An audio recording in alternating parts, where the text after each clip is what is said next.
Yo, what's up? Magandang araw sa inyo mga pisyan. Kung matatandaan nyo, pumunta nga tayo dito sa Siargao at ito na yung part 3. At dahil nandito na tayo, susulitin na natin ang araw natin dito mga pisyan. At sana tapusin mo to hanggang dulo. Hihiramin ko lang saglit ang 5 minuto mo. At maraming salamat sa mga nanonood sa amin. Hindi ko na ito patatagalin. At bago ko simulan ng part 3 mga pisyan, syempre intro muna tayo.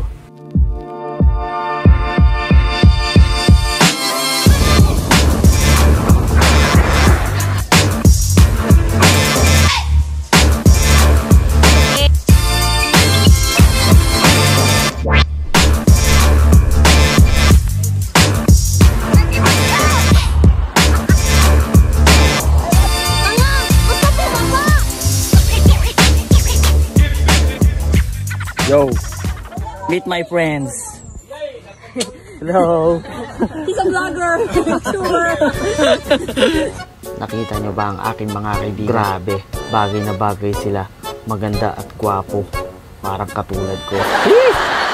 So ayun ang bali next destination natin ngayon ay sa Maasin River. At kung nakaabot ka hanggang dito sa video kong to, maraming salamat sa iyo. Grabe, sobrang ganda talaga dito at ang sarap talaga magmotor.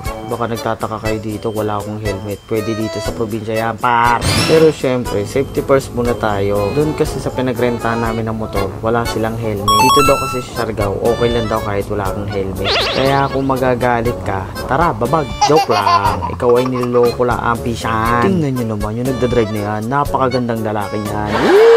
Ang angas na naman natin daw, pare.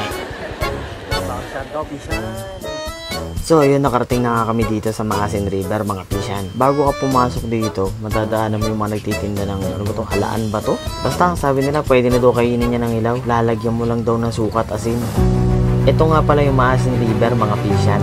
Tapos babanatan natin ng mala cinematic style mga pisyan. Yung medyo dramatic entrance par. Ito yung mga tugtog na nakakalubag loob. Yung tipong mapapaluha ka, tapos may mga word of wisdom pa ng diploma o diskarte. Sheesh! I started the business when I was young. Everyone says it's impossible, but for me, nothing is impossible. I work hard and make it possible, the impossible. Huwag nga angas naman pala, pisyan eh. Lipat na nga natin. At hindi bagay sa akin. Tara, enjoy na natin itong Maasin. Let's go!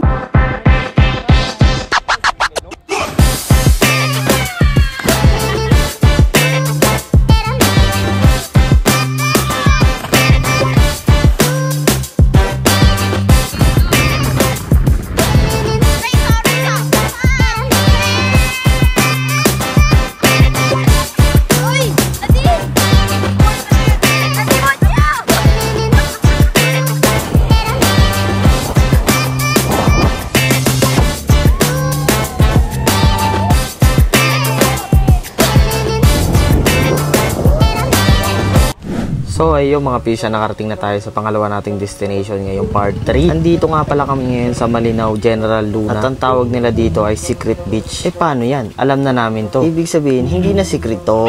Ang corny mo na naman, pisyan. Yan nga pala yung kapatid ko. Tingnan mo naman, pil na pil yung paglalakad niya dito. Napakaganda kasi dito, par. At alam nyo ba, sa sobrang ganda ng mga beach dito, libre, walang bayad. Oo, tama, walang bayad. Walang entrance fee ang pisyan. Sa house ng boyfriend ni Nadine. Ang gandang lalaki talaga niyan, ano? At pumunta nga pala kayo dito sa Siargao. Isama niyo to sa mga listahan niyo, par. Land tour pa lang sulit na kayo dito. Napakarami niyong pupuntahan. Ang ina, pisyan. Solid dito. I love Siargao talaga, pisyan. Walang nyamaw. Angas, libre lang dito, pre. Libre, walang bayad. Di nga. Wala. Walang bayad, walang entrance fee dito. Tingnan nyo naman kung gaano kaganda rito sa dulo. Tara, enjoy na natin dito. Pisyan, banat!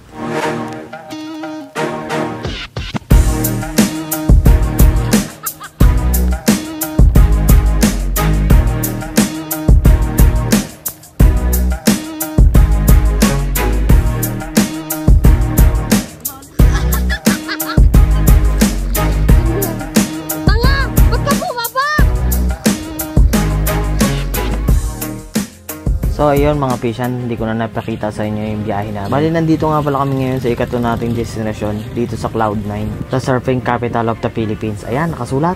Uulitin ko mga pisyan, maraming salamat sa mga nanonood sa amin. Ito na ang huling part ng aking video mga pisyan. Abangan nyo ang susunod na huling araw ko rito sa Siargao mga pisyan. Ito po ang Imakigop at uulitin ko po, maraming salamat.